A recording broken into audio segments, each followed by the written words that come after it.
Good evening, everyone, and welcome to the fiscal year 2022 budget discussion meetings. Today is Tuesday, I believe April 27th. Boy, time flies. And it is now 5:30. I'd like to welcome everyone here. It looks like we have quite a lot of participants tonight. This evening, our focus is going to be on schools, both Greenfield Public Schools and our tech school. Before we begin, I need to read the following statement. This meeting is being recorded and videotaped by the Ways and Means Committee and GCTV 15. If any other persons present are doing the same, you must notify the chairperson at this time. Okay, we'll move on to a roll call, please. Yes. Chairperson Forgy. Here, thank you. Counselor Jarvis. Here. Counselor DeSort. Here. Counselor Maya. Here. And I'm Counselor Bottomley. I'm present. Thank you very much. Next, I'd like to have a motion to approve the minutes of March 16th, April 7th, and April 8th, 2021. So- Okay, I have So moved. by Mayo. Okay, I need a second, please. Jarvis. Second. Okay, thank you. All in favor of the minutes as presented, Aye. please indicate. Aye. Any opposed? Any abstentions? Okay, we have a unanimous vote. I'd like to, at this time, let me just check one thing here. There are no public hearings, there's no motions. So I'd like to enter into our budget discussions. If you have a budget information book, please find information that you can follow along with us. I'd like to have the Franklin County Tech School begin their presentation right away. If you would like to identify yourselves, that would be fine. I'd really appreciate that, please. So tech school folks. Sure. This is Rick Martin. I'm the superintendent, and I am online here with Russ Cobras, the business manager. I believe, Russ, are you online? Yep. Good evening, everybody. Good evening. Thank you for joining us. We appreciate it. You're welcome. Is it possible for us to share our screen? We called earlier and they said that we were going to be able to share our screen, so we're just trying to figure that out. Okay, if you figured it out, you can share your screen. Oh, no, we called the tech people and they said we should be able to share, but It should be at the bottom of your screen. Correct. Oh, yeah, I see it. Thank you. Okay. Okay. Okay, does it go screen or it's screen? Okay, Okay. all right. Is that, Let's see. It's let's see what pops up. It's yeah, it's at the bottom of my screen, and it basically says that open preferences. I just got to get you guys clicked on, okay? and okay. Wait a sec. It said that I can't share the screen until I click this on and leave the meeting and then re-enter the meeting. I apologize for the delay. Okay, All right, so I will be right back on. okay, no problem. Thank you, Rick.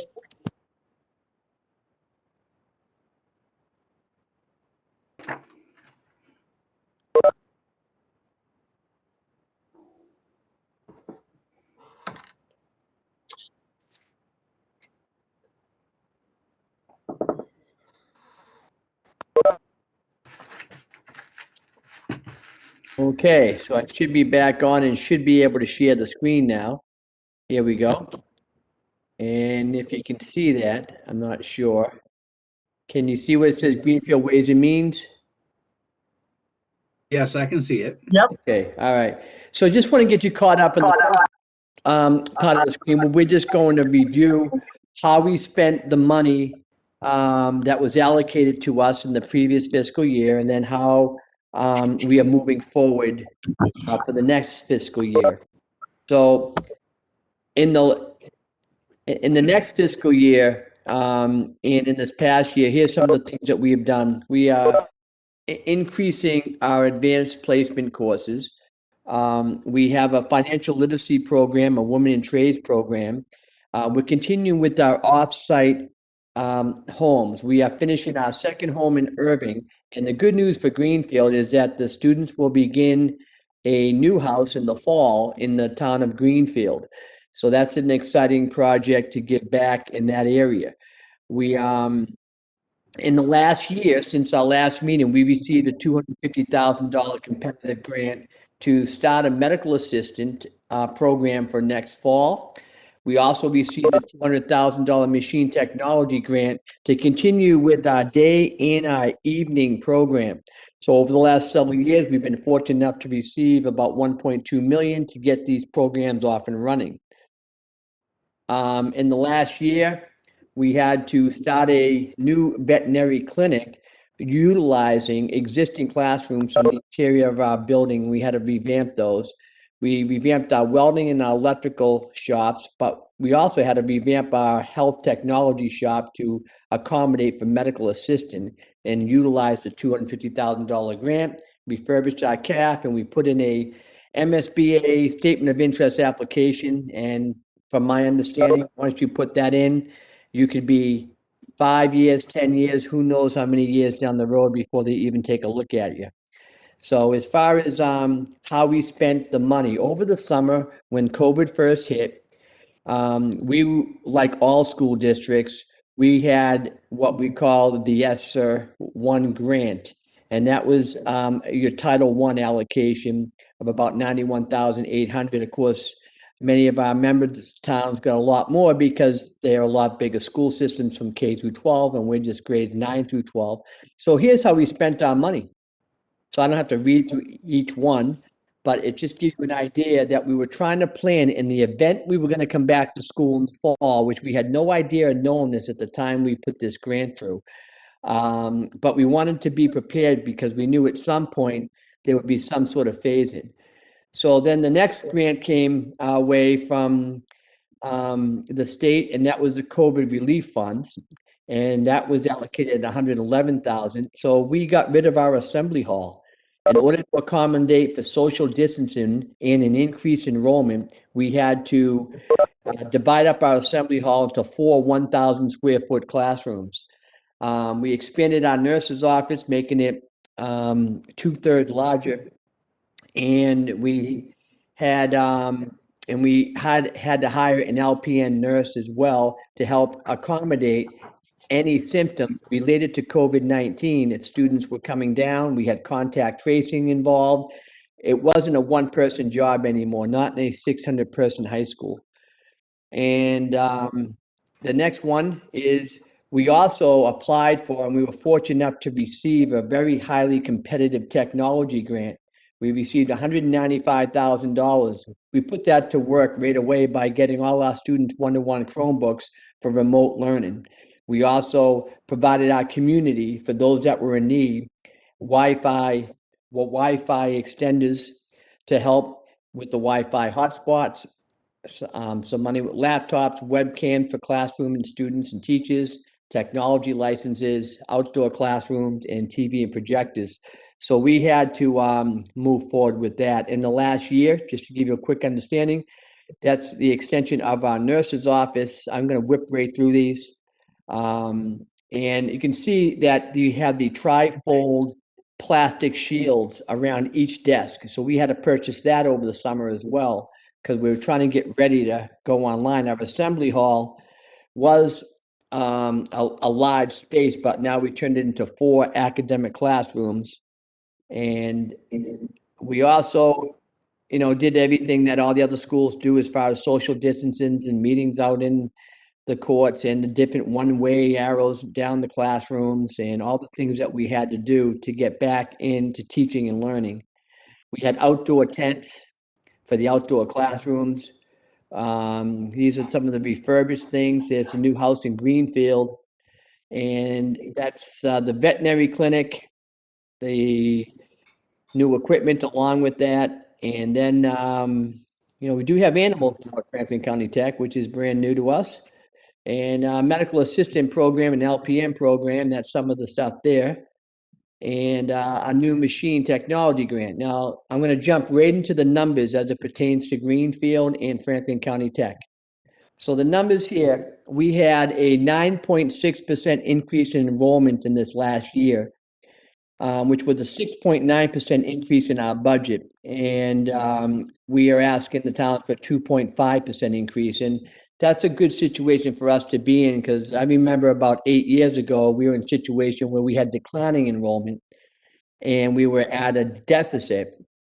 And we had to ask the town for like a 2 or 3% increase just to kind of stay above the fray. So now we're in a little bit better situation. You can see the enrollment growth back here in 2016 at 437, and we kept jumping. Now we're projected for next year around 570 in our member towns. How does this impact Greenfield? Well, Greenfield has held pretty steady. There was a drop off, the last 3 or 4 years. You can see back in 2013, you were 123 students. Prior to that, you were in the 130s and 140s. And that's with a smaller overall enrollment. And our enrollment back then was nowhere near what it's going to be next year. And so Greenfield had a much larger percentage of the student population, even with our increased numbers. We don't come close to what we had in 2010, 11, and 12. So you have 123 for this fiscal budget. Next year, we're anticipating about 129. We graduate about 23 students. That will drop it down to 100. And right now, we have 25 that were accepted, with a review of about 8 or 9 others. So from there, we're going to estimate that we'll probably be right around 129 for next fall from the town of Greenfield. And that just helps you prepare a year out.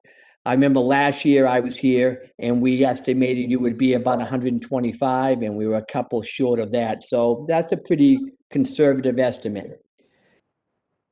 Some of the things to support our increased enrollment is that we needed to hire a guidance counselor, a financial literacy teacher. We brought back a maintenance position. We cut when those enrollments were going down. From the grant, we had the LPN position. We hired a half-time English and history teacher that we'll be bringing into the fray, a vocational support paraprofessional. We moved the librarian from half-time to full-time, and we added back a curriculum coordinator and half-time dean from a previous position from 8 years ago. So when we get to the actual budget that you have in your books, I'm going to turn this part over to Russ Cobras, our business manager, if he can walk us through the sources and the uses of funding. Go ahead, Russ. All right, thank you, Rick. As you can tell from Rick's presentation, we are a school in full-blown growth mode. Our enrollment is increasing, and along with that, some of our costs are increasing. So just a few highlights on the budget. I presented revenue sources on this page, and then we'll see our expenditures on a following page, similar to the summary pages in your big budget booklet, which looks fantastic, by the way. I don't know who put together the city budget, but that's a great tool. So how did Tech do this? Well, we had a total budget that increased close to 7%, 6.9%. We had enrollment that increased by more than that, by about 9.5%. So our enrollment has gone up, and the previous year our enrollment went up by 4 or 5% also. So we're looking at over a 2-year span about 15% in our enrollment growth. Like I said, we got about a 7% increase in our total budget, and we only went to the towns with a 2.5% increase. Now we have 19 member towns, and the 2.5% increase is the average over the 19 towns. So your mileage may vary depending on how many students you send to Franklin County Tech. So as you can see from Rick's enrollment numbers on the previous screen, Greenfield's enrollment in Franklin Tech is going up. So your overall cost of Franklin County Tech will go up Even though we are in a mode now of slowly decreasing our pure per pupil costs, because we're growing but not having to grow our costs at the same rate. So this screen shows you where our money comes from. Obviously, town assessments is on the top line. That's a big chunk of our money. The other half of our money comes from state aid in the form of Chapter 70. Because we are in a growth mode and our enrollment is growing, we are no longer at that stagnant Chapter 70 hold harmless level that most schools in Franklin County find themselves in. We are now in a growth mode. So as students come to Franklin County Tech, we will see an increase in our Chapter 70 dollars each year forward because we're out of the hold harmless clause. We also, because we service 19 towns and many miles of roads, we get a transportation reimbursement from the state for our busing. So that has been steadily, the Western Mass delegation has done a great job lobbying the state to make sure that us rural schools get some transportation aid. So Rick and I have projected $645,000 coming from there.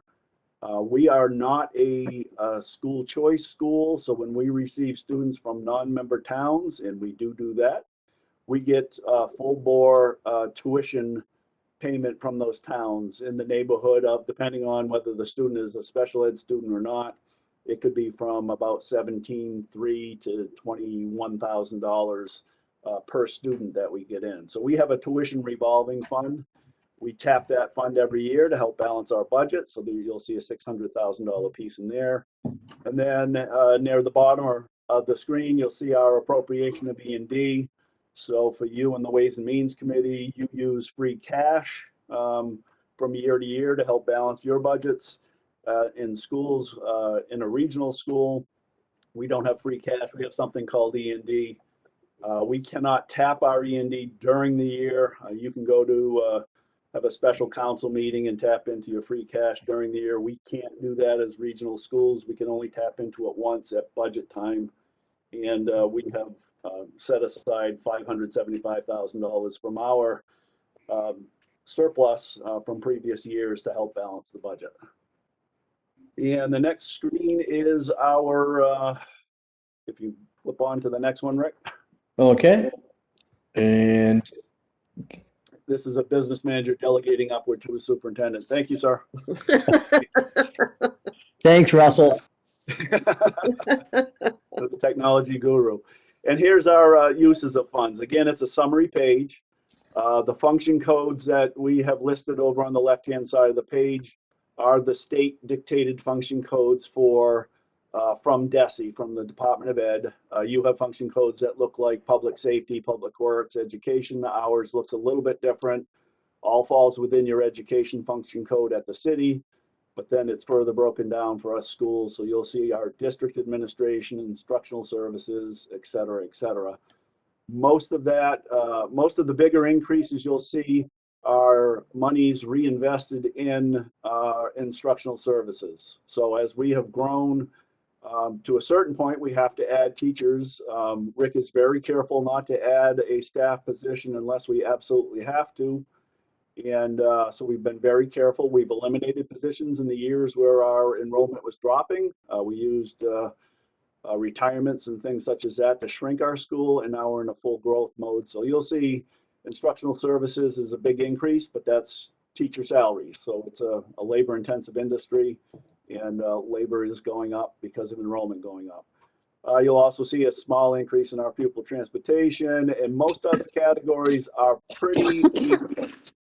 Our insurance for employees and retirees, we actually had a premium decrease from our health insurance group this year, but Franklin County Tech's going to experience some slight increases in the insurance because we are adding people, and we fully expect the people we add are going to want to be on our insurance plans. And see a little growth in those areas. So this page, it comes out to about $13.5 million. It equals our sources. That gives you a summary of how we're spending the money. And then how does Franklin County Tech know whether it's doing okay or not budgetarily? So here's one tool we use. We use a couple of tools. We will usually average out the municipal revenue growth factors of all our 19 member towns to make sure our assessments aren't increasing more than the average municipal revenue growth factor. So we kept our 2.5% increase, which is below the average for our towns. We also look at how do we compare to the other schools in Franklin County. So like I said, we service 19 towns. They all belong to these schools as well as belonging to Franklin County Tech. So it's a battle for the tax dollars for each of the schools. I compare us to the state foundation budget, which is a fictional budget that the state came up with during education reform back in 1993. I could do a 2-hour seminar on that, but I won't. But the foundation budget is a budget the state set depending on your type of students, whether they're vocational, regular ed, et cetera, and they came up with costs for a fictional school. Well, as you can see by this graph and the light orange bar, everyone in the state spends pretty much more than foundation budget. Unless you're really in tough shape as an inner city school, everyone's local government puts more money into the schools than the state dictated minimum. So I've got the average of what's happening across the state. I've got us up on the board, and then I have our local schools up on the board because I want to see how we're doing compared to our other schools when we're coming out to meetings like this, asking you for support from your local tax dollars. So the way I look at it is the 2 schools you're seeing tonight are very well run. You'll see that we ask for less than the state average for our local support for schools. I personally kind of wish we were on the other side of that bar and a little bit higher because I know Greenfield Public Schools and we do too. We really strive to be above average on what we're doing with our students.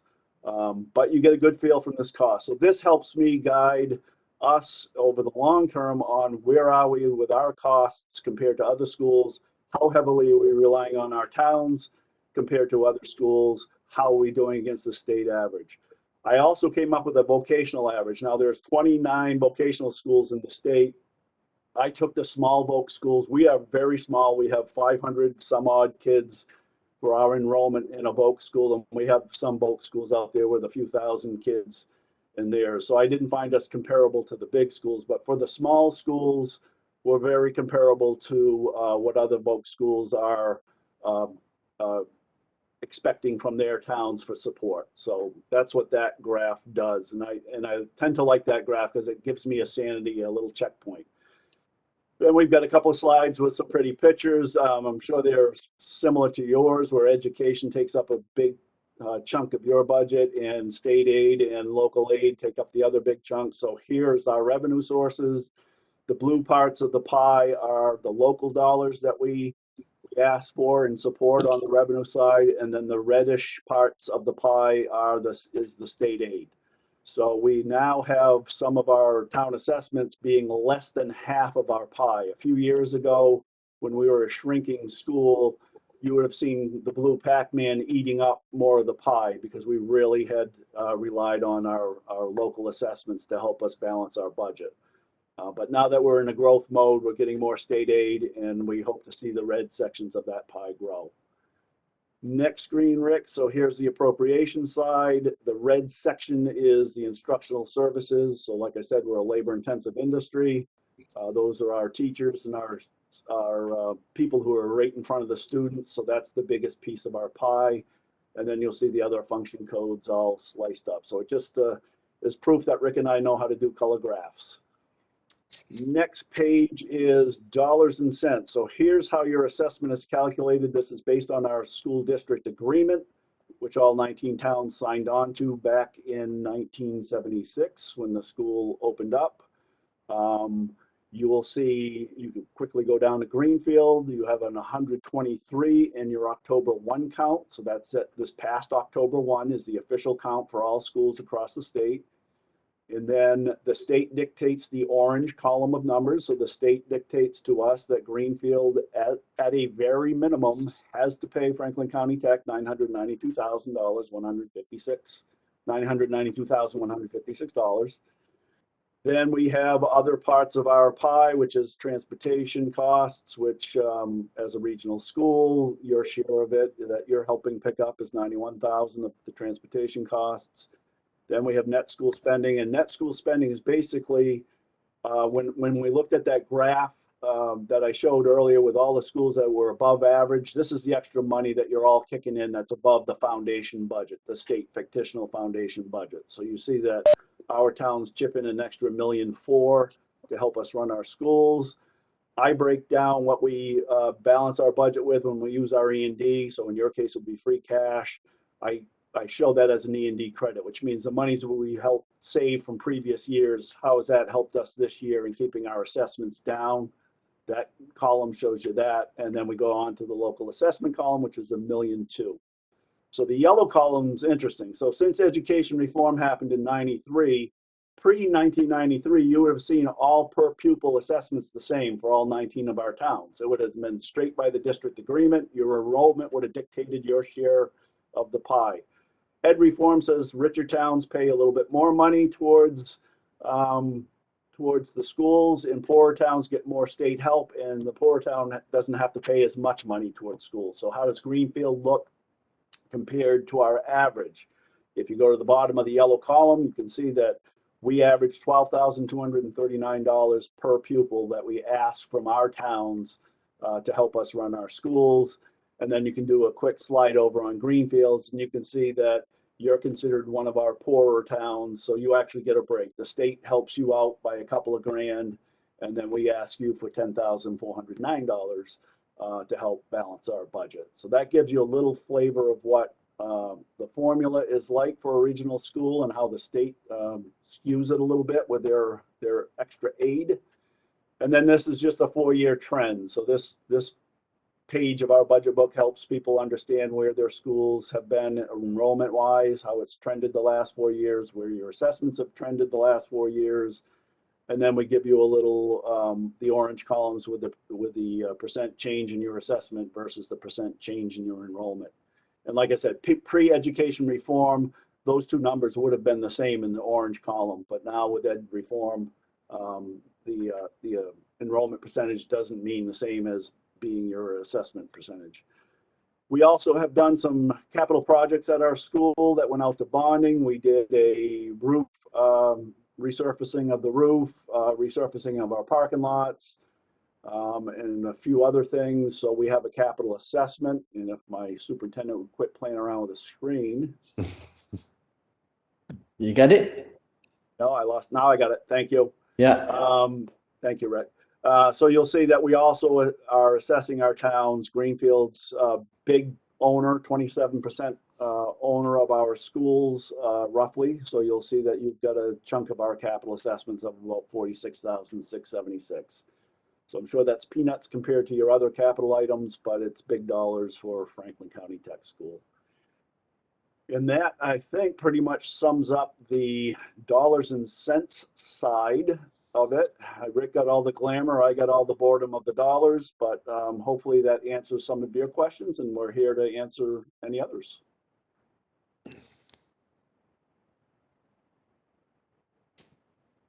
Okay, thank you, gentlemen. That was a great presentation.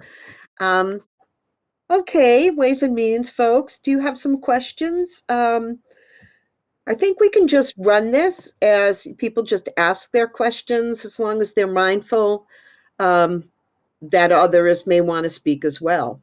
So if anybody has any questions, now's the time. I have a question. Okay. On the enrollment, are there specific programs that are having increased enrollment, or could you just talk a little bit about that? Sure. For about 42 years, we have never added a shop program at Franklin County Tech. We have always either eliminated them or what have you. But we started to look at the industry standards. So we looked at some of the interest that we were receiving from a lot of our students in the surrounding area and our industry partners to our program advisory committees. And so the veterinary science program is a brand new program, and we just had grade 9 last year and grade 10 this year, and it's totally filled. So that's drawing a different clientele of student and a different profile of student than we've ever experienced in the past.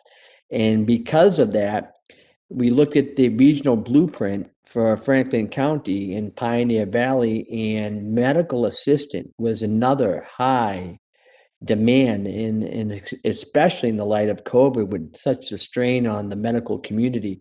We immediately launched into a competitive grant. We're able to get that program off and running. So those numbers for the first time in a health technology shop, which was traditionally just working with your CNA, is now totally filled for the first time in 20 years. So those are predominantly shops that draw a different profile of student than we're used to having. And as far as in the traditional trade areas, one of the most popular shops has been our electrical shop. And we've always had anywhere between 7 and 12 on the waiting list because students couldn't get in. So with this enrollment stuff, we had to hire a third teacher. So one of the things that when you look at our instructional line item in the budget, you see that go up, is to really meet the demands of what the students really desire. So this is the first time that we've been able to really help out all of the interest of the students that want the electrical shop. So that to answer your question, those are the three that are really beginning to drive our enrollment. And and you know, any shop that's not staying up to par and it does not have an interest over a period of 3 or 4 years, we start to try to phase that out and bring in something that is more relevant to the community. Thank you. More questions? Go ahead, Doug. Do you guys, I went to the Franklin County Tech School. I graduated in 1978. So do you first have, I have a couple of questions. Do you still have the computer department? Okay, what we have is a programming and web shop. They did get rid of the computer C+ certification program in favor of a more industry favored standard at the time, which was now we have students going into our programming and web design. So they're schooled in designing web pages. You know, that big boost that happened in the late 90s or mid 90s with the web pages. Yep. So they jumped on board right around then. And so it's and then it's geared for programming. So they have to learn how to program game design as well. So it's a lot of coding. Yeah. It's a lot of math that's involved in that. And that draws a different profile of a student than, say, some of the other shop programs. Yeah. And the, like, for instance, you have a number of health related shops that that you've had. You've mentioned two, or like the medical assistants and you know, the and the animal veterinarian. Now, when I went to the tech school, there was child care, for instance. Right. Now, are you guys merging like classes, or are you just saying childcare? We're gonna just skip it and go with something that's more, you know, people are more interested in that, or are you merging those three, so to speak? So what ended up happening, I arrived in 2008. So prior to my arrival, just a couple of years, they got rid of the child care shop program because it wasn't enough related interest. And then the really big concern was, how are we placing these students out for jobs? And that wasn't available back then. From my understanding, I was not there at that time. But that's not on the equation. When you say combining shops, you make a very good point. We always had a health technology shop. Within the umbrella of health technology is the CNA. We had EMT training and some of the things like that. Within that same umbrella, we're now adding another Chapter 74 shop within the same shop program, which is a medical assistant. So it's kind of a broad-based immersion. So that's a great question. Okay, thank you very much. You're welcome. Other questions? I actually have one for you, Rick. I wanted to know a little bit about um, how you weathered education during COVID. How many online classes were there? Sure. How did that blend or work? Well, everyone weathered it a lot differently. That was an unbelievable challenge when we got hit a year ago in March with that. We formulated a reopening committee in April, not knowing if we were ever going to reopen, not knowing what that was going to look like. Shortly after that, the government released the first of what they called back then the CARES Act money. And then we got the ESSER money, and we started to think, if we were to reopen, what are some of the things that we need? So we got a group of teachers together, union, admin, nurses, local Department of Public Health, and we brainstormed what a reopening plan would look like. We put together a 50-page reopening plan that included, not only purchasing over 10,000 face masks in the course of this opening plan, but we knew we needed tents. We knew we needed defogger equipment to spray all the machines down. We know we need an extra maintenance person to make that happen. We know we needed to expand our nurse office and have an extra nurse in there, because what if a kid comes down or a staff member comes down with some of the symptoms? We had to build our own COVID room right next to the nurse's office. We had to implement a number of these initiatives and have the desk shields for every single teacher, and then have the trifold desk shields for every single desk. We put the HVAC units in every single classroom. And that was all of the money that we had. And then we were just hoping, hey, are they going to allow us to even open up? So we were ready at that point. So we went with a hybrid model to answer your question. We have 570 students total. Half of the group would come on a Monday. Then the other half, while that group was in, say grades 9 and 11 were in on a Monday, grades 10 and 12 were being taught remotely from our teachers in the building. Our teachers have reported to work every single day since August 28th, right? So we had, and then the next day, grades 10 and 12 would be in the building. And then grade 9 and 11 would be taught remotely. And the reason why we had to do that, because we would only have, if you have grades 9 and 11 in the building, grade 9 could be in the academic wing, which is totally separate from the vocational wing. So we could keep everybody social distance. We had to get rid of our gymnasium, though. And one of the pictures in there that I showed had a gymnasium with social distancing. And so we had to use that as our cafeteria as well. So we had to have different cafeterias, stagnant, a whole brand new schedule. It was a tremendous collaborative work between the teachers and the administrators and the association and the local Department of Public Health to try to bring it all together. But we've been fortunate this year. Contact tracing. I mean, when schools start opening up and a kid gets COVID, contact tracing is a bear, because if you don't have your schedule done correctly, where everybody going to the same exact seat on the bus, the same exact seat in the classroom, that's going to mess around the ability to accurately contact trace. If someone was having a symptom and then the next day they're sick, well, now you have to go back 48 hours. Where was that student?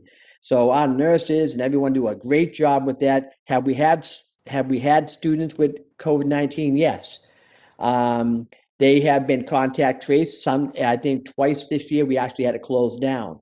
For the remainder of the time, they've been contact traced, and we've been able to keep them in their cohort. So maybe just the plumbing shop had to stay home for a couple of days or 10 days or whatever the case may be, or maybe it was just an isolated group. And that's what we've been dealing with.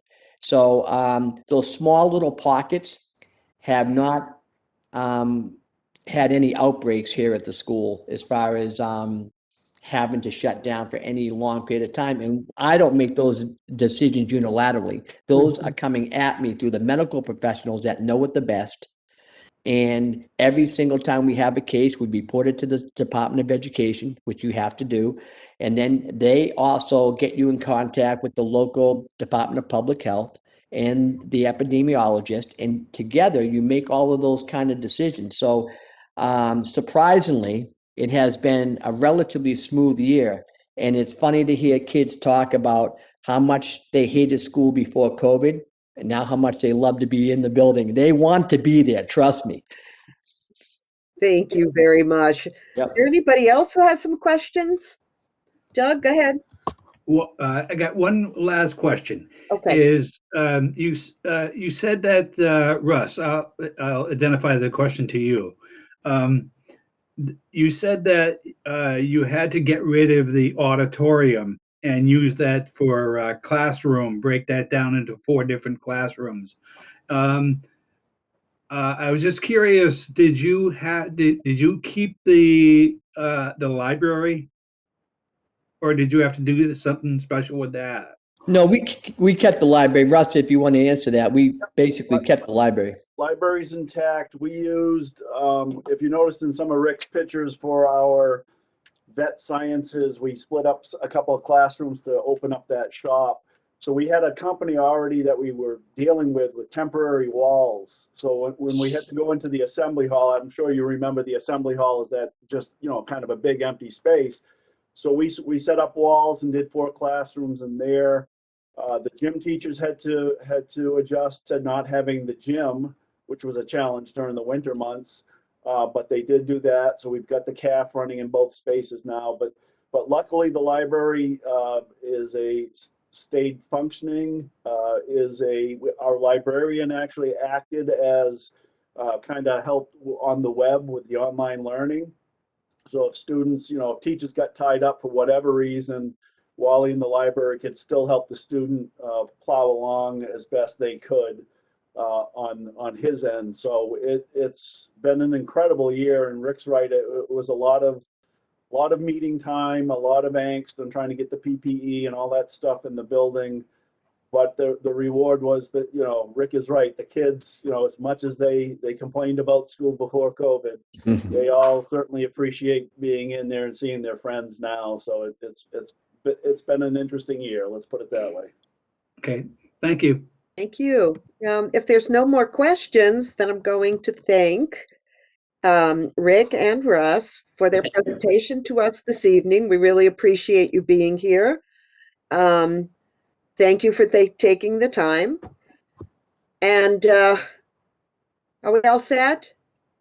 Committee, we're good? Okay. Thank you. Thank you again very much. Take care, Russ. Thank Good you. to see you again. Nice seeing you, Chris.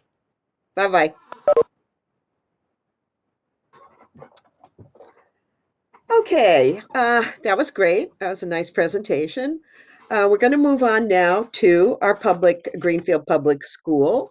I know we have Chairman Peretti here, and I also know we have Judy Houle here as well. And I'm hoping that we can hear a presentation first, and then I know there'll be some follow-up questions.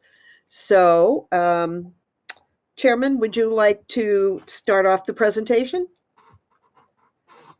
Hi, everybody. I just want to thank everyone for taking the time to have us, and I'll pass it right over to Judy.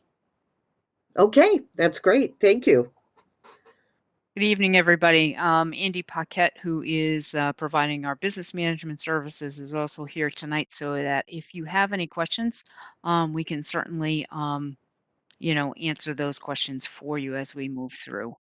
Thank you. So I'm going to also share my screen and go. Oops. And I'm hopeful everybody can see the slide deck. We can. Great, super. So I just wanted to kind of go through a quick presentation and overview of the proposed FY22 budget. And before I begin, I just want to talk about a couple of assumptions that drive the budget proposal that was voted on by the school committee. And that those are that we are operating under the assumption that we will be in full in-person learning come the fall. With no remote access by students, and that we're looking at primarily a level service budget from not from FY21 to 22, but actually going back to FY20. FY21, because of the unusualness of the year, has meant some changes to the way services were delivered. So we're looking sort of at a level service going back to FY20. No new big programs on the horizon, whatever, but just making sure that we're keeping level services for our students.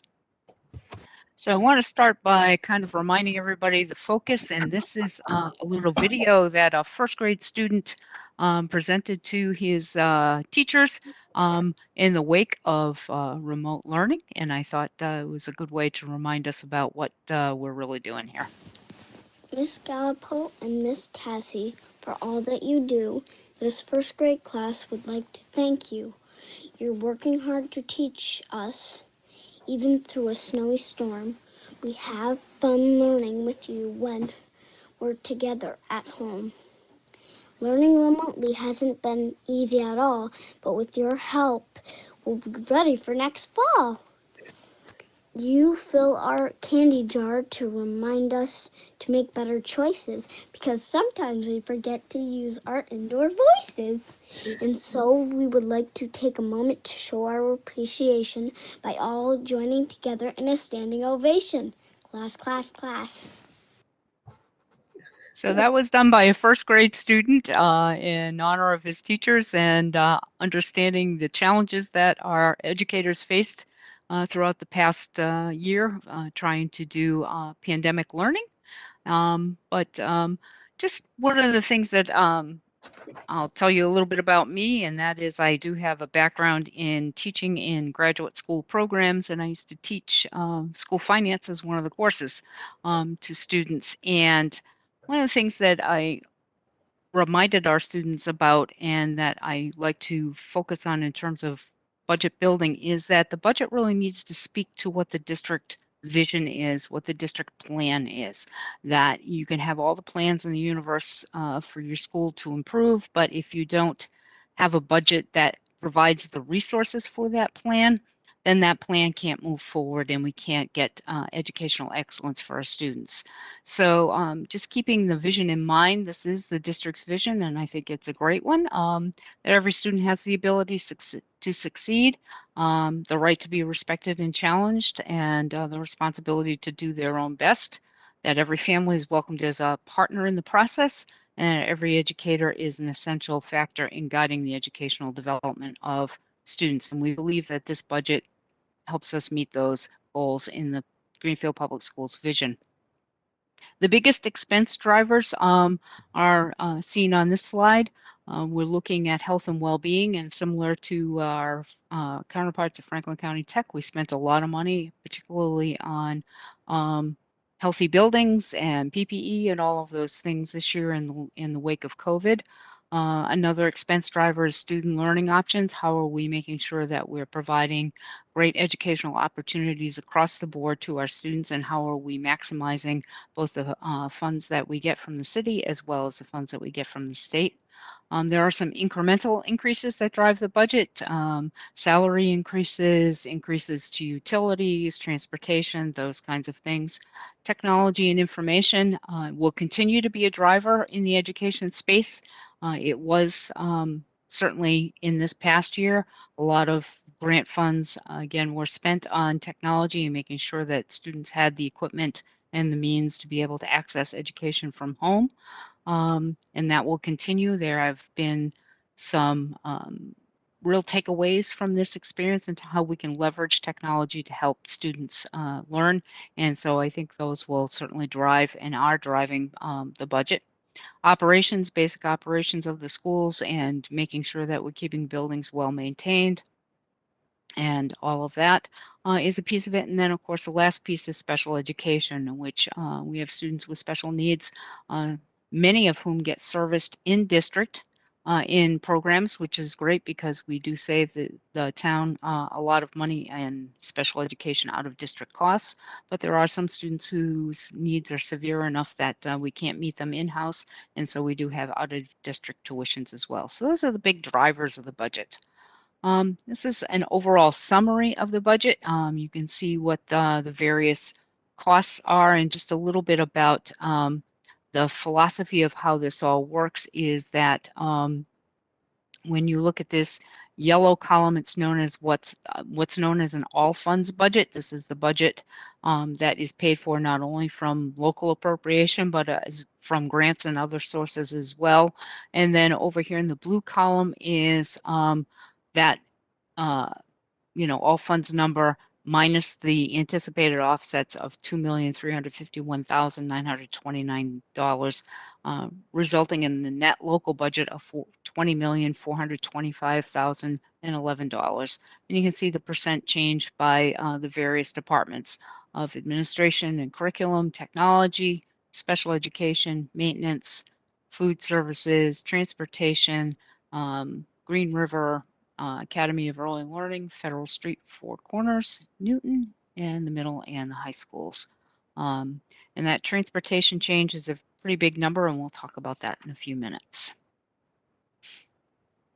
So when and most of this work was done just prior to my arrival. I think I had to learn this budget in the space of a weekend, if I remember correctly. So this is a summary of requested positions that were done as part of the budget, again, to meet the needs of keeping level services to students and keeping the cost to the city as low as we possibly could. And so at the Discovery School at Four Corners, there was a request to increase a behaviorist, which helps with students with special needs from half-time to full-time. Again, that cost is much less than it would be to send a student out for an out-of-district placement. Looking at a building substitute who can be available to substitute for just about any position for a year. Substitutes are very difficult to come by. This year has been a particular challenge. Now that we're back to in-person learning, we're finding that it's very difficult to maintain substitutes. So having a building substitute, somebody who comes every day and is someone you can rely on, is something that Discovery School felt was important to them. Also to bring forward a lunch and recess monitor to help with supervision during the middle of the day. At Federal Street School, because of some shifts in numbers there, looking to increase their technology teacher from 0.7 FTE to a full-time FTE, increase the art teacher and the physical education teacher, as well as bringing on a lunch and recess monitor. So that total request for increased personnel was $88,000 at Federal Street. At Newton School, there was looking at bringing on an extra reading teacher to help with students who are having trouble with reading, to increase the music teacher to a full-time FTE, to have a behaviorist brought on board for students with special needs, a math interventionist to help with students who are experiencing difficulties in mathematics, to bring on a building monitor to help with overall supervision, and to bring in an elementary librarian. So the total request for new staffing at Newton School is $340,000. $40,000, excuse me. Greenfield Middle School. When the schools shut down for remote learning, one of the associate principals tendered their resignation. That position was not refilled during remote learning, so there was a request to reinstate that position, to bring on a second teacher for a transitions program, which again is a special education program that is substantially separate but keeps kids in district. Bringing on a math coach and interventionist to help with students who are having those kinds of difficulties, replacing a unified arts teacher, adding some instructional assistance to the transitions program, adding some instructional assistance to the ACES program, which is also special education, and then bringing on some stipends for an instructional leadership team for the summer. And so the total request for positions at Greenfield Middle School is $393,000. At Greenfield High School, again, looking to restore the associate principal position. The essential skills program, again, are for students who have special needs who require a substantially separate program. Behavioral and mental health instructional assistant, somebody for transitioning, part of special education services that we offer at the high school level is to transition students from the time that they will actually leave us into the world of work, to bring on a construction and manufacturing teacher so that we can offer some more options to our students, and to bring on some reading and math interventionists that we look at being paid for by Title I funds. So the total request for personnel at Greenfield High School is $451,000, out of which $196,000 would be funded by Title I, which is a federal grant program, and the other $255,000 would be coming from local funds. At the district level, getting an administrative assistant for special education and maintenance, bringing that on for an additional $30,000. So the total of requested positions was $1,380,000, and again, $196,000 of that to be paid out of Title I. There were some programmatic requests that were part of the budget as well. Discovery School at Four Corners looking for more library supplies and reading and writing instructional resources for $55,000. Federal Street School looking at reading and writing instructional resources for $50,000. Newton School, reading and writing as well. Math resources, both in hard copy and digital resources. And then at the elementary level, looking at being able to fund some intensive professional development for reading and writing at the elementary level, and for the instructional resources that are being used in order to equip teachers to be able to utilize them to their fullest potential. At Greenfield Middle School, looking at resources for math instruction at $50,000. At Greenfield High School, looking at instructional supplies, supplies for electives, some additional funds for memberships, field trips, library periodicals, and some athletics increase in funding there to the tune of $36,950. Excuse me. Also, district-wide technology, looking at $200,000, although we have purchased a fair amount of laptops and Chromebooks and devices for remote learning. Much of the technology that lives within our buildings, teacher desktop computers and the like, are very old and actually beyond the end of their life cycle, but our tech department keeps them going. Many of our desktops are at least 11 years old and now are operating with versions of Windows that are no longer supported by Microsoft. So again, looking at that as a major increase in funding. So the total programmatic requests that are being asked for to keep things at a level service is $447,538. Transportation, if you notice, FY21 budgeted $720,000 for transportation, and for FY22 we're looking at 1.3 million.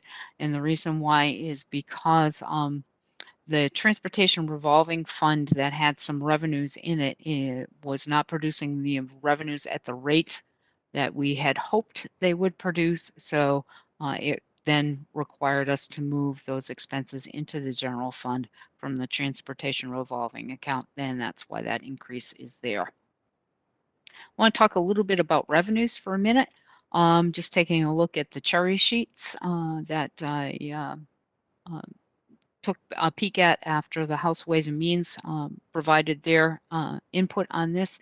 As you can see, Chapter 70 for this fiscal year was $13,902,000. The governor's proposal is $13,958,000, and interestingly enough, the House Ways and Means Committee did not increase Chapter 70. Usually there's an increase from the governor's proposed budget to the legislative branch. We have not seen the Senate's budget numbers yet, but there's not a whole lot of change between the two numbers. So there is a slight uptick in Chapter 70 of $55,770, and that's due in large measure to the fact that, like most districts, we have seen a decrease in the number of students attending the Greenfield Public Schools. Many families, in the wake of virtual education, chose to homeschool their children or exercise other options. So that's a number that has not increased, and that's something that the superintendents have really been trying to lobby the House for not using the October 1 numbers for this past year to drive Chapter 70, but to look a year back, and we have not been successful in that effort thus far. School choice is also another revenue source. When the cherry sheets first came out in FY21, that number was estimated at $397,000. The governor's proposal is $386,000, which actually represents what's known as the December true-up. So when the numbers are looked at for school choice in December, then the numbers, the rate of reimbursement is adjusted. So that 386 is actually representative of what will be actual in FY21, and that's what they carry forward to FY22. And so you can see that that's a decrease of $11,348. What school choice represents to the district is the money that is allotted to come with a child who choices into Greenfield from another district. And the purpose of those funds is to help support the education of the extra children that come through, in addition to a base number of $5,000 per student, which has remained constant ever since school choice was enacted. There is a special education increment that can also be charged back to the towns based on the amount of services that a student receives. And so that school choice number is made up of those two things. When we look at school choice numbers moving forward and what we look to be able to apply to the budget, we're looking at probably about 3.8% of the overall total budget. School choice, in essence, sort of behaves a little bit like free cash does on the city side. We don't have the luxury of having free cash to go to, so we do use school choice funds in that manner, some of which goes to offset the actual operations of the budget, but some of it is set aside for emergency use. You know, we have a boiler that breaks down in the middle of the year or other large expense. This affords us the opportunity to be able to take care of that business in-house rather than having to come back to the city for an additional appropriation of funds. So when you look at the differences between Chapter 70 school choice and what the net is, we're looking at right now a change of only $44,422 moving forward into FY22, which is not a lot of money when you look at the number of children that we have to educate and the total need of the budget. So I just want to talk a little more about some of these revolving funds and grants. Circuit breaker is another revolving fund or revenue source for us. And what it is designed to do, it is a state-funded program that provides extraordinary special education costs and relief to districts. It is based on what the state has available. So the percent of those costs varies from year to year. It's part of the whole state budget process. Our projected balance moving forward, it's going to be about plus or minus 1 million, but those will be used in FY22 to defray the costs of, you know, out-of-district tuition placements and other extraordinary special education costs that happen in-house as well. As I mentioned earlier, the funds to defray costs for students coming from other districts is what that fund is about. Projected balance moving forward is about $747,000, which is about 3.8% of the budget.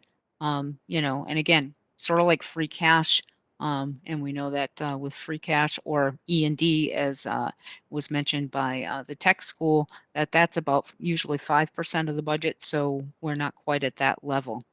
And then the ESSER funds are in response to COVID-19.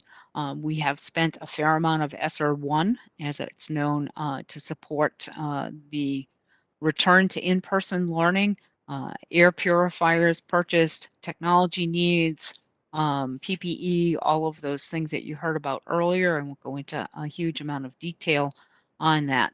There are federal guidelines that we do have to follow for ESSER. I have seen numbers for ESSER 2 and there is a set aside within those to support students' mental health after a year of isolation that we have to spend those funds on. And from what I understand about ESSER 3, and I have not heard everything yet with regard to that, but from what I understand, there will be a significant amount of that that will be expected to be spent on recovering from learning loss that happened during the pandemic. So it might be additional tutoring services or additional programming that we might need to bring in to help get kids back up to speed based on the learning loss that has occurred over time. So, again, we're just beginning to, uncover some of those things and unwrap some of those things. One of the things I also want to caution people about when we think about the ESSER funds is that we're thinking about those funds being short money, because by September of 23, they will be gone. And so if we're going to use ESSER funds to help with the budget process, we just have to think long term about the sustainability of anything that we use ESSER funds to offset. So those are things that we have to really be careful about. So those are some of the moving parts to this whole budget puzzle that we've been uncovering and working through throughout time. So that said, I'll entertain questions.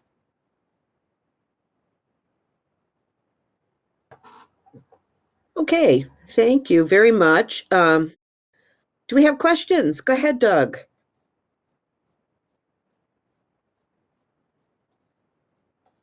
You're muted. Sorry, I was muted. Anyway, my question is, the president has recently signed into budget or into law changes to the wages. He's changed the wages to almost immediately. He's going to be changing the federal wages to $15 an hour. And he's also made a commitment to private businesses and things of that nature, including schools, to have that increase to $15 an hour. Is that anticipated in the budget that you've told us about? Because I've seen some of the figures there that scare me a little bit in terms of some of these employees are barely making it by on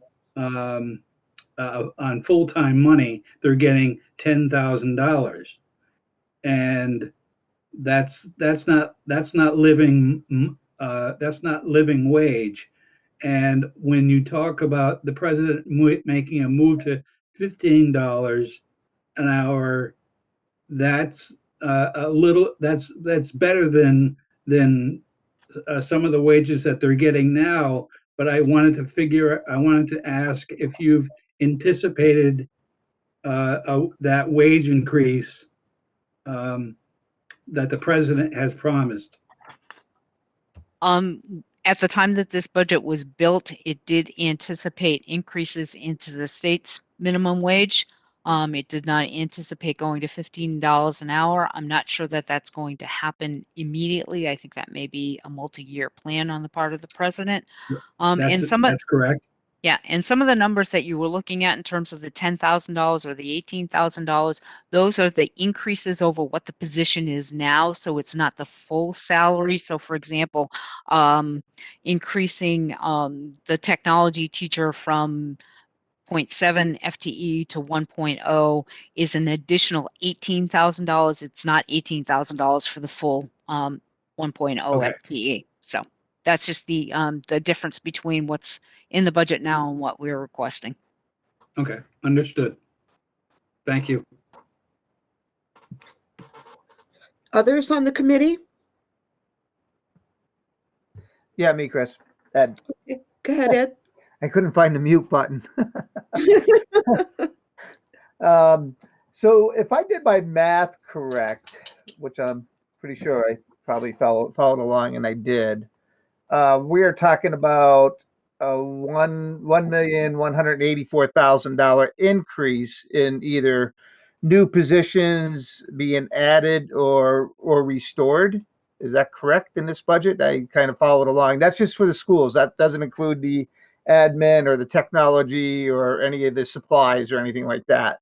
Comes out to $1,184,000 in new positions. Either new positions or reinstatements of positions that were not refilled in FY21. So Okay. we're looking at level services going back to FY20. Right. Mhm. Okay. And the second part of that, if I did my math correctly, which I probably did, the revolving accounts have roughly about 1,747,000 plus or minus combined. That's not including grants. Yep, those would be those two revolving accounts for both circuit breaker and for school choice.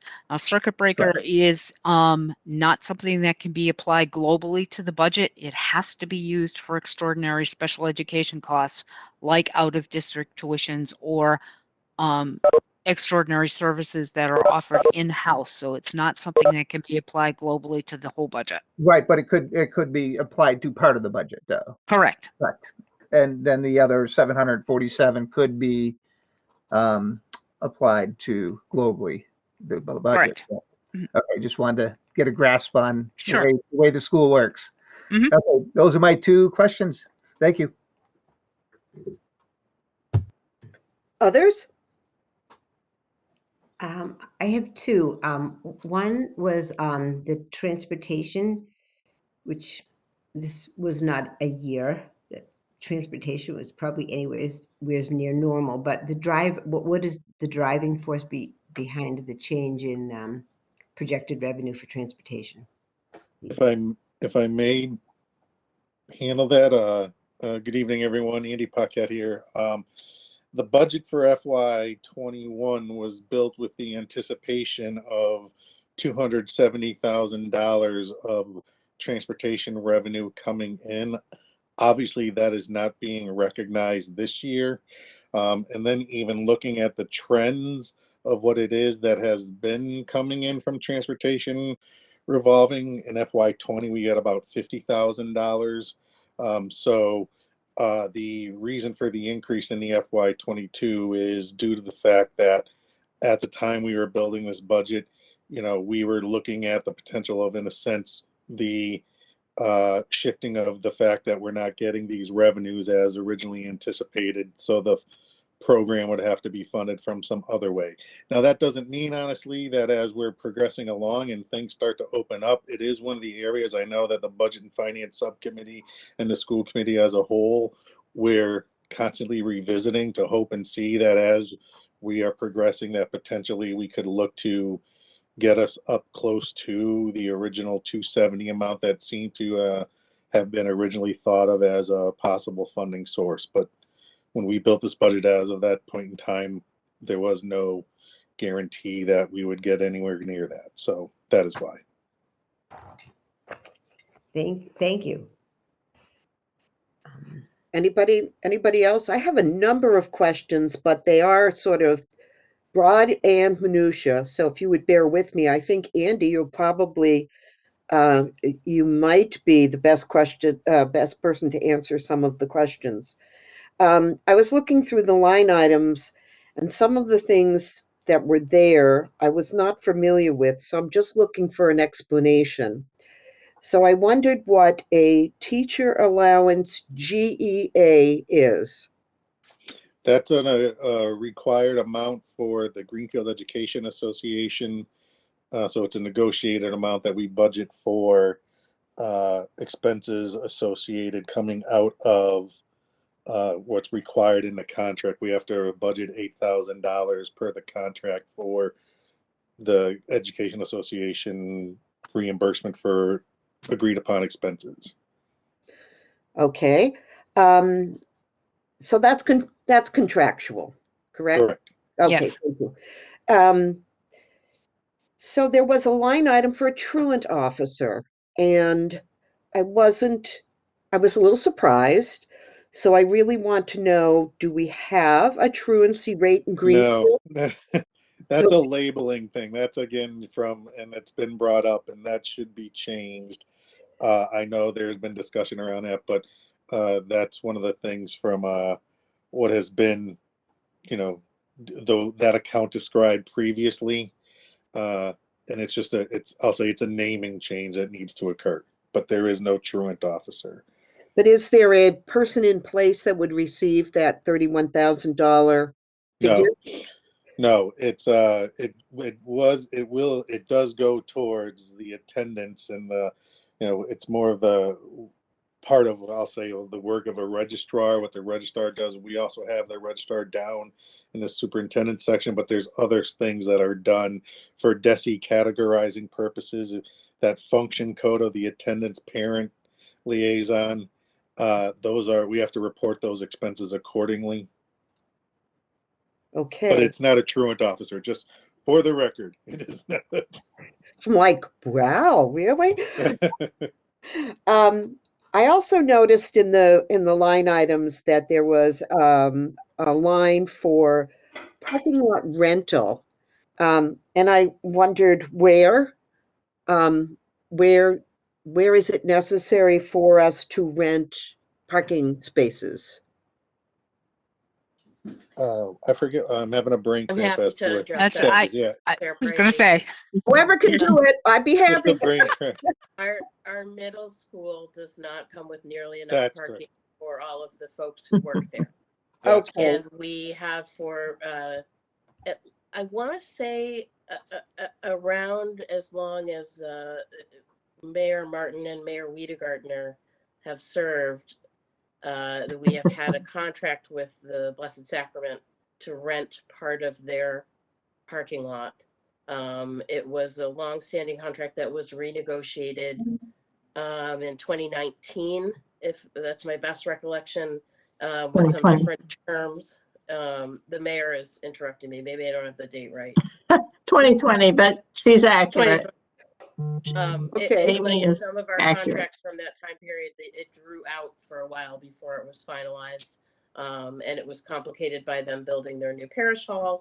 But we do not have enough parking at the middle school to do either middle school or, as we've also learned, a vaccine clinic. When we talked about moving it to middle school, parking for a vaccine clinic was the biggest concern because there really isn't any there. But that's what it is. Thank you. I have a few more if you bear with me. Under the technology, believe it was budget, there was, I believe I have it correct, there was a line item for what was referred to as network staff. Can you define that? What is network staff? sure, that's our technology staff that deals with our network and any of the issues that go on. So we have folks who, as a matter of fact, I had to submit a help desk ticket today because I couldn't I couldn't VPN in from from one of our schools into my desktop computer. So it's people who solve those things, hardware issues, all of that kind of business that just help keep the network up and running. Thank you. Again, another question. Can you tell me how many psychologists or therapists, I guess they might be two separate categories, but can you tell me how many are employed district-wide? Great question. If you just give me a second, finding the Sure. person. Yeah. I have so many spreadsheets open right now. I have to find the right one.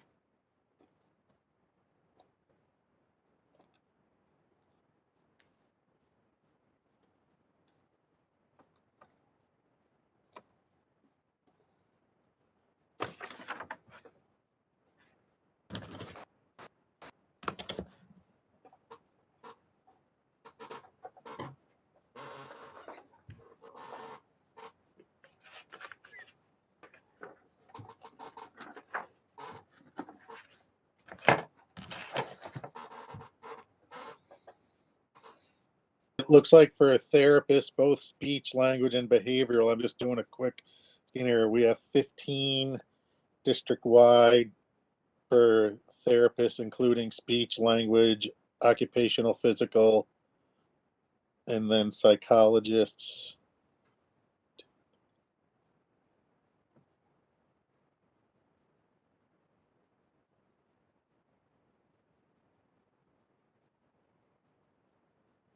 Looks like three psychologists. District-wide. Correct. Okay, thank you. I appreciate that. So I have just two more items I want to address, but this involves the revolving funds, so circuit breaker, school choice, and special student tuition. The numbers that we were talking about at this point, these are the numbers as they exist now, or is there going to be a closing balance to the special revenue funds that will be added into these totals? Or are these totals projected as end of year totals? The choice and circuit, the choice ahead. and circuit breaker in the slide are projected. Now, there's nothing saying as the normal process or end of the year closing where we might be shifting things back and forth to where we might be able to help things out, whether or not, and we've had this discussion in the budget finance subcommittee meetings of doing things like prepaying for the sped tuitions to help out for subsequent year that would, you know, instead of putting in a revolving account to lower the amount remaining in the general fund. But the sped tuition, which we didn't highlight again on that one, but that also is because it's specific. We, again, that going on the trends of what we've been experiencing, it was kept as projected as far as if you look at our same for FY20 with what it is that we're anticipating in FY22 of funding use and funding source. So there was a net zero change for that. But circuit breaker and in the slides that Dr. Houle presented, circuit breaker and choice were projected as of right now. Mm-hmm. Okay.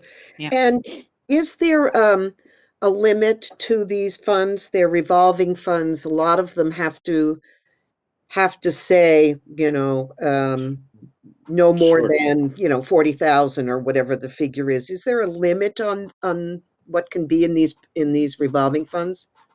There's a limit on the circuit breaker, which is your prior year receipt amount is all that you can carry over. Okay. There are limits onto the other revolving accounts as to what it is that they can and can't be used for.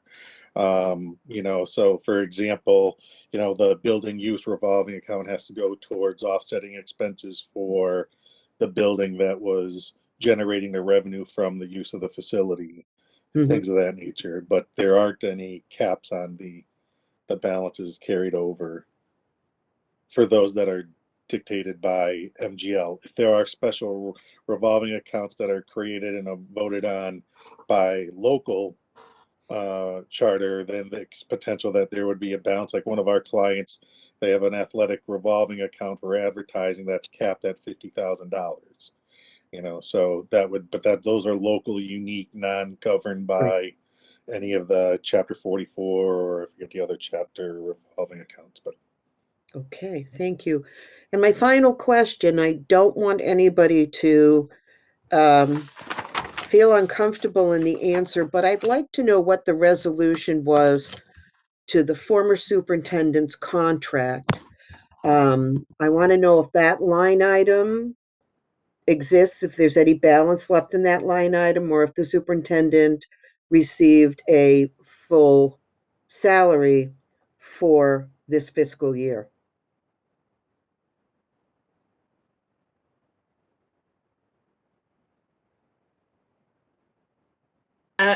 You know, Counselor Forgy, it's a good question.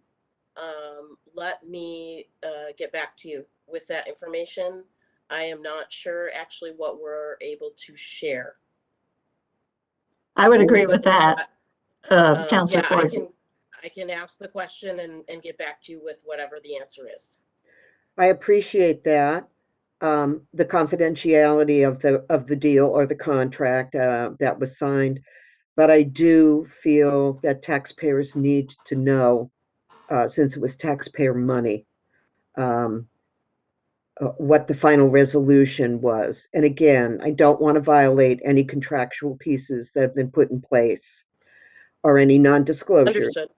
Yeah. So I'm I'll have to ask the question of Gordon Quinn and okay. Get back to you. Okay, that's fair enough. I thank you very much. Okay, I'm done with my questions. Does anybody else have any more questions? You've been very patient. Everybody's been great and very patient. But if there are more questions from the committee, now's your time to ask them.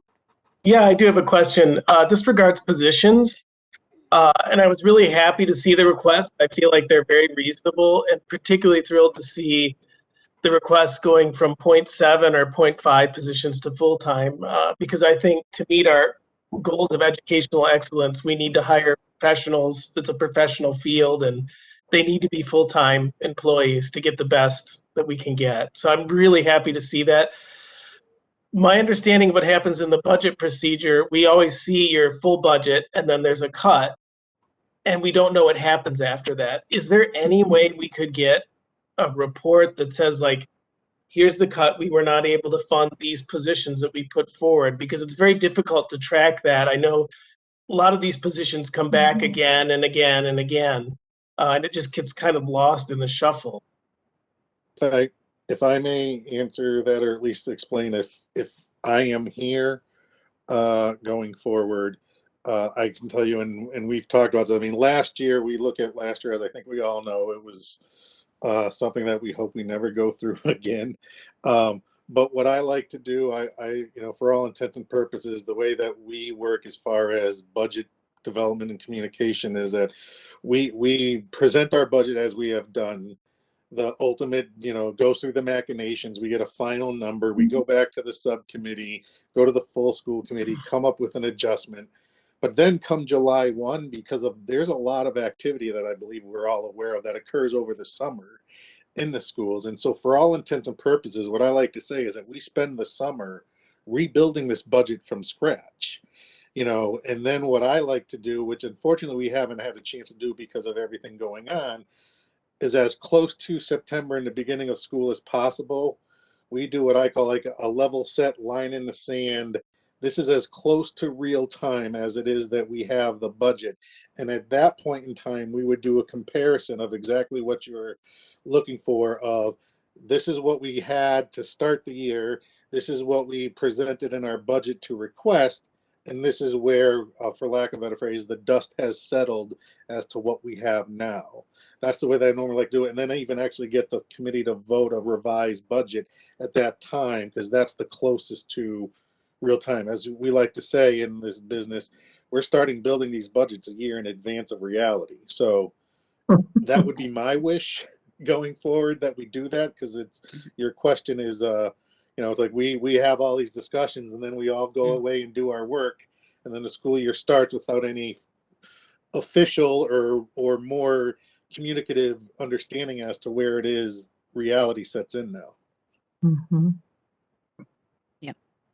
It's Absolutely. my recollection that in FY21, Andy has revised and brought to the full school committee at least twice a budget for us to vote on that was revised. So we do follow that, and it would be simple enough, Councilor Bottomley, to get you some information about how the budget did change, its iterations did change over the course of FY21, if that's helpful. Yeah, I just think that'd be really helpful for me. It seems like that's a lacking for the council. I know we don't make those line by line items, but I feel like for the public, it just gets completely lost. They see the money evaporate and don't know any consequences to that money going away. I will say we have a cadre of citizens that pays very close attention to the budget information in every meeting. You do get a packet of materials for every school committee meeting, and we do get questions from constituents, and we do get and, questions during or observations during public comment from people who have watched certain things happen with the budget. It is possible to track. I say loud and clear whenever I get the chance. I am not a budget person. I rely on the others who find that stuff interesting to do that work. But it is presented at every meeting in the materials. You can kind of see real time where we're at. And at least twice this year, we did vote on a revised overall, big picture budget. Thank you. I have a question. Go ahead. I just am curious, last year, this is actually a last year budget item carryover, but we voted money in capital projects for the fence at Newton School and the parking lot to be redone. And certainly this was a year when you had many other things on the plate. But will you be putting in an RFP for that shortly so that will be done during this summer or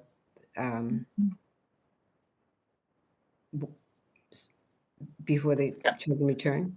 Councilor DeSorger, that again, this is Amy. It's a good question. I know we've had some hurdles with capital projects and the schools, and I don't know where we've honestly left that currently. So I'll have to get with the proper folks to make sure if we are doing anything that we aren't, if we're responsible for doing anything, that we are doing it and not letting it just fall down. But I can't answer that right now. Okay.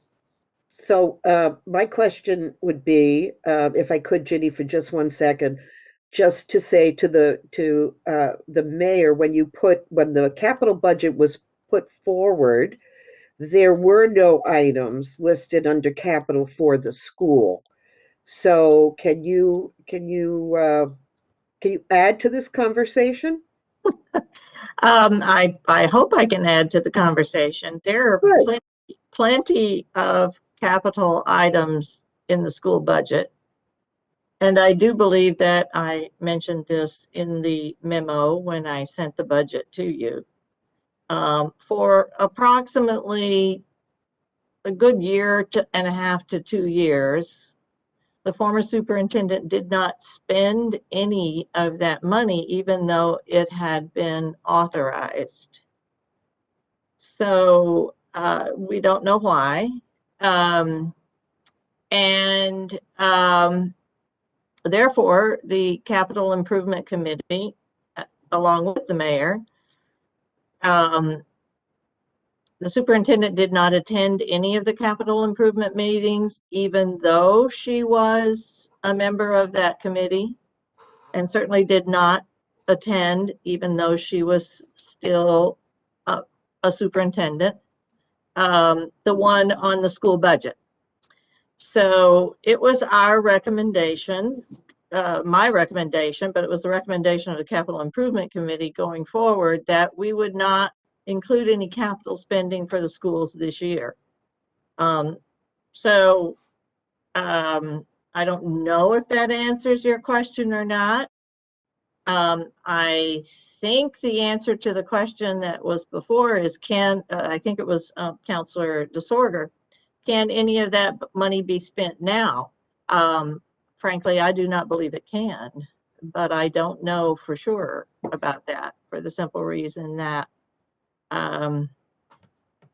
you've already authorized it as a city councilor, as a city council.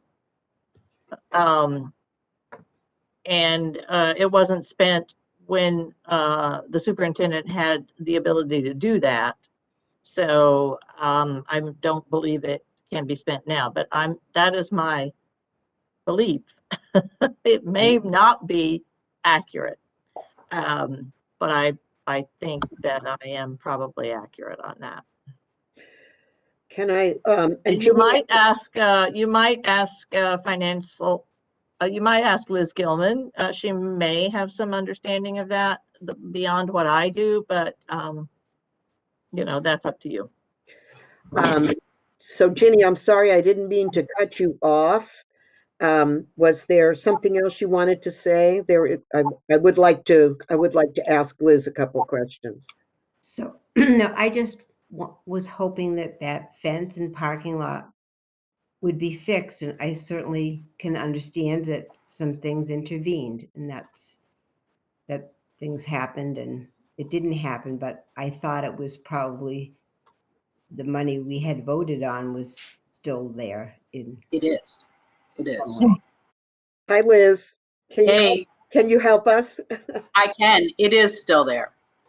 It can't be utilized for something else, but you can still, the authorization is still in place.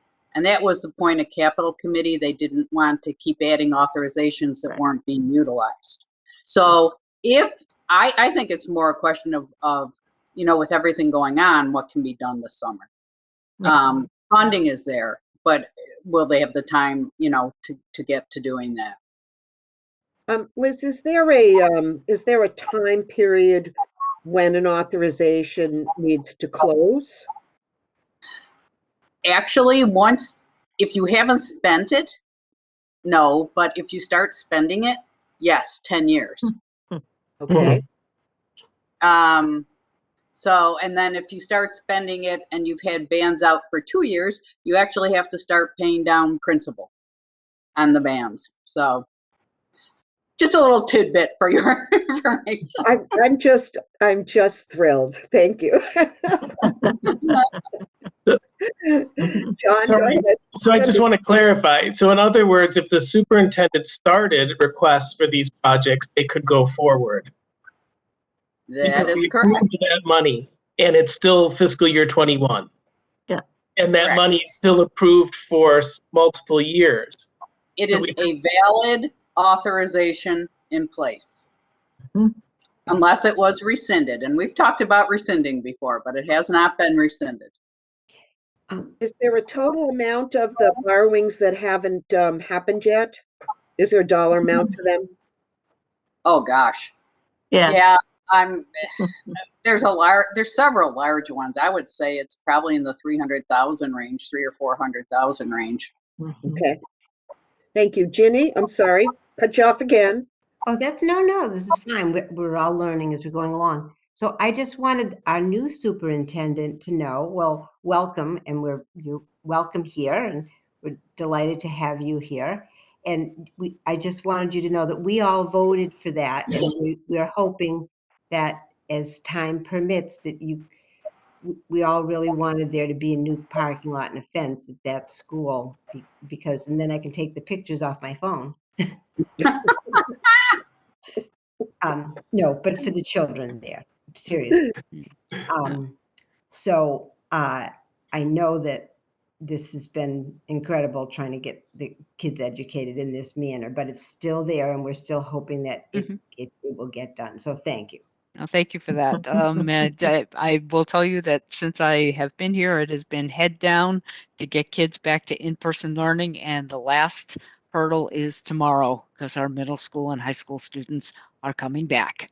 So that's you know, that was a huge Herculean effort on the part of everybody here in the district, administratively, teacher-wise, custodians, nurses, people put out incredible work. Our food service people have been just tremendous in terms of, I was down there the other day and gave them all some recognition certificates because of the work that they've done, and just watching that whole assembly line of, I can't tell you how many grab and go bags, and they're just like a well-oiled machine. I mean, it was just incredible to watch. And, you know, this has been a team effort across the board. The city has been great, the Board of Health, in terms of trying to help get teachers and our staff vaccinated and moving things through. And we did have a couple of positive cases just before the vacation break, which fortunately, the timing was such that it didn't impact our ability to deliver in-person learning. But again, the Board of Health over a weekend did a lot of good work with contact tracing and all of that stuff, and with our school nurses. And it it's just really been a team effort, and I'm just really grateful for the partnership that we have with the city that makes everything work as well as it does. And I just wanted to follow up and say thank you. I actually watch a lot of your meetings, and I know what you leaped into, and that there are huge hurdles that you've been jumping over, and that everybody is going back. So when I'm talking to you about a fence, I actually know that you've had a lot of other things on your plate. It's just, so I didn't want that to be lost on you in my welcome. And I thought that was probably the furthest thing from your mind. But while we're talking about budget, it's a time when we bring things like that up. So thank you for all of you for what you've been doing. And I'm glad they're all going to be back. I can tell you that from helping with my grandchildren. Over and out. Yeah, the first day back, I was crossing guard at Federal Street School because we didn't have one that day. So I was out crossing kids across the street and watching parents pull out of the parking lot with huge smiles on their faces. Like, finally, and at last. Kids were excited, but it was kind of fun to watch the parents. There's always that first day of school smile. It seemed extra broad this year because the first day was delayed by quite a few months. But the kids were excited to be back. It was great to be able to talk to some of the kids that first morning when I was out there. And I've been over at Discovery School at Four Corners a few days this week because the principal has been out. And so trying to, be helpful over there and just watching kids get out of cars and just be so excited to be coming to school. And that's the part that makes all of the work worthwhile when you can see that. Mayor? Yeah, thank you, Superintendent, for that. I too have received several messages from parents, I presume as the school committee member, but also as the mayor, as to how happy they are to have a full complement of all of our grades back in school this week. So that was just, it felt good to get that kind of message from parents, which has not been the case in months prior. Yeah, and then, how do we get our kids back to school? I would like to go back to the capital budget, and I believe it was the Newton Street School that you were talking about. I do want to let you know that that the reason that you may not remember this going back a year or more when you counselors, when you approved it, that it was work that was going to be done by the DPW. So it is important to keep in mind that the DPW has a lot on their plate, not anticipating that this might be something that would come back to them. So just be mindful of that, and both the schools and the council.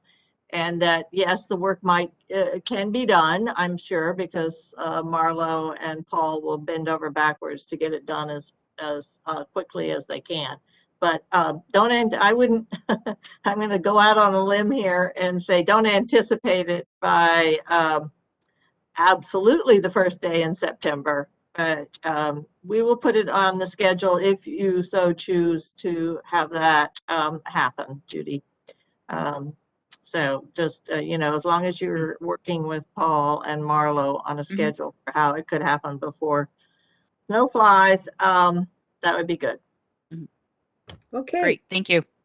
Thank you, everyone. To the committee, are there any more questions? Okay. I want to thank everybody for participating tonight. We're very grateful, and we're happy to have you here to help with any questions and to help us with our understanding of the school budget. Tomorrow, Wednesday, April 28th, is our next meeting. It's at 5:30, and it will be with WebEx. And we will be speaking with the following departments about their operating budgets. It will be the assessors, treasurer collector, the debt, recreation, library, council on aging, energy, and GSET. So we've got a lot to get through. where basically, again, the budget is a 1.1% increase. So there won't be very many changes, but it will be good to hear what's going on in our departments. So I look forward to seeing you all there tomorrow night. And with that said, I'll take a motion to adjourn. So moved, Jarvis. Thank you. A second, please. Second, Second, Mayo. Okay, all those in favor, please indicate. Aye. Okay, any opposed? Any abstentions? Okay, the meeting is adjourned at 7:15. Thank you very much, and we'll see you all tomorrow Good evening. night. Thank you. Good night.